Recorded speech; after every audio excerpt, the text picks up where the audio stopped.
Bonjour famille de prière 365.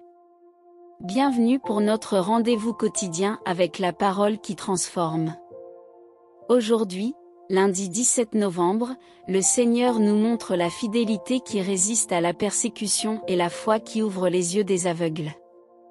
Ouvrons nos cœurs, écoutons la parole, puis méditons et prions ensemble pour démarrer la journée dans la paix du Christ. Allons-y.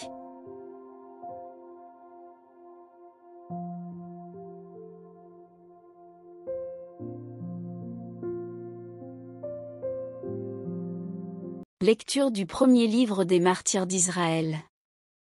En ces jours-là, de la descendance des successeurs d'Alexandre le Grand, surgit un homme de péché, Antioco Épiphane, fils du roi Antioco le Grand. Il avait séjourné à Rome comme otage, et il devint roi en l'année 137 de l'Empire grec. À cette époque, surgirent en Israël des hommes infidèles à la loi. Et ils séduisirent beaucoup de gens. Car ils disaient: Allons, faisons alliance avec les nations qui nous entourent. En effet, depuis que nous avons rompu avec elles, il nous est arrivé beaucoup de malheurs. Ce langage parut judicieux.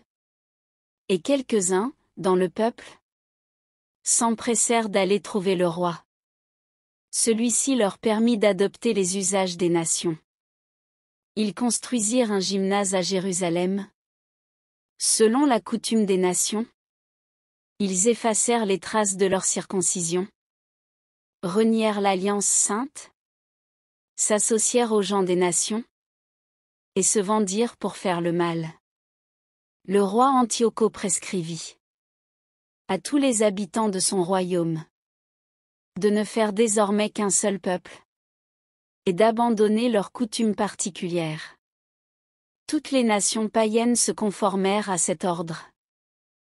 En Israël, beaucoup suivirent volontiers la religion du roi, offrirent des sacrifices aux idoles, et profanèrent le sabbat. Le 15e jour du 9e mois, en l'année 145, Antioco éleva sur l'autel des sacrifices l'abomination de la désolation, et, dans les villes de Juda autour de Jérusalem, ses partisans élevèrent des autels païens. Ils brûlèrent de l'encens aux portes des maisons et sur les places. Tous les livres de la loi qu'ils découvraient, ils les jetaient au feu après les avoir lacérés. Si l'on découvrait chez quelqu'un un livre de l'Alliance, si quelqu'un se conformait à la loi, le décret du roi le faisait mettre à mort. Cependant, beaucoup en Israël résistèrent et eurent le courage de ne manger aucun aliment impur. Ils acceptèrent de mourir pour ne pas être souillés par ce qu'ils mangeaient et pour ne pas profaner l'alliance sainte. Et de fait, ils moururent. C'est ainsi que s'abattit sur Israël une grande colère. Parole du Seigneur.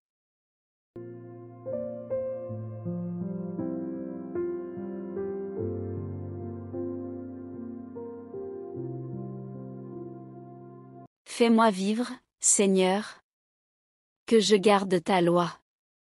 Face aux impies, la fureur me prend, car ils abandonnent ta loi. Les pièges de l'impie m'environnent. Je n'oublie pas ta loi. Rachète-moi de l'oppression des hommes, que j'observe tes préceptes. Ceux qui poursuivent le mal s'approchent. Ils s'éloignent de ta loi. Le salut s'éloigne des impies, qui ne cherchent pas tes commandements. J'ai vu les renégats, ils me répugnent, car ils ignorent ta promesse.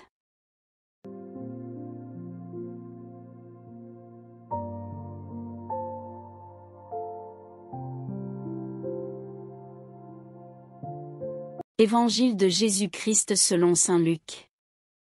Alors que Jésus approchait de Jéricho, un aveugle mendiait, assis au bord de la route. Entendant la foule passer devant lui, il s'informa de ce qu'il y avait. On lui apprit que c'était Jésus le Nazaréen qui passait. Il s'écria. Jésus, fils de David, prends pitié de moi. Ceux qui marchaient en tête le rabrouaient pour le faire taire. Mais lui criait de plus belle.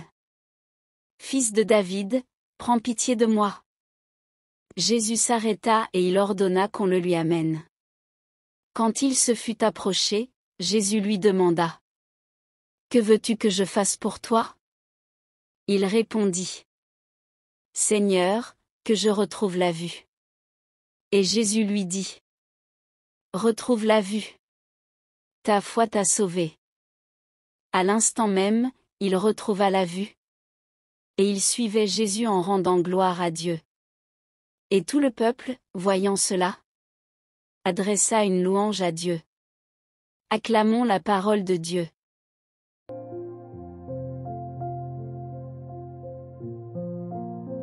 La parole d'aujourd'hui nous met face à deux forces qui s'opposent. 1. La pression du monde qui veut effacer Dieu. Antioche impose l'uniformité. Gymnase païen, circoncision effacée, livre de la loi brûlé. Sabbat profané, mort pour qui résiste.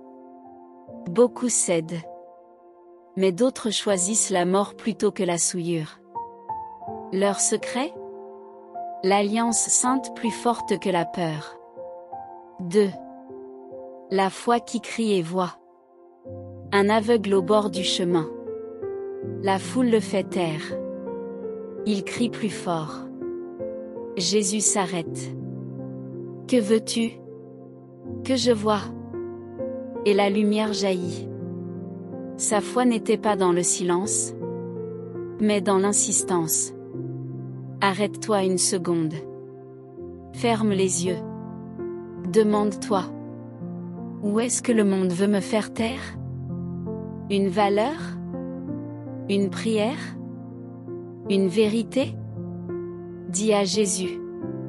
Fils de David, que je vois clair. Seigneur Jésus, toi la lumière du monde, regarde les pressions qui veulent m'éloigner de toi. Donne-moi le courage des martyrs d'Israël. Préférer ta loi à la vie facile.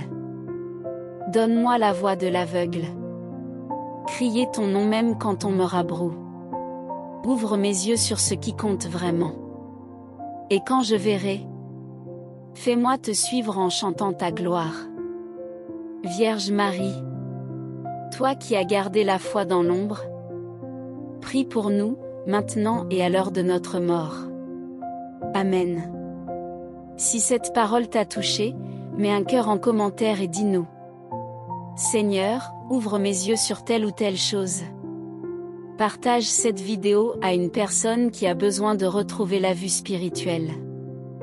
Abonne-toi et active la cloche pour ne rater aucune prière du matin. Que le Seigneur te bénisse abondamment aujourd'hui. On se retrouve demain.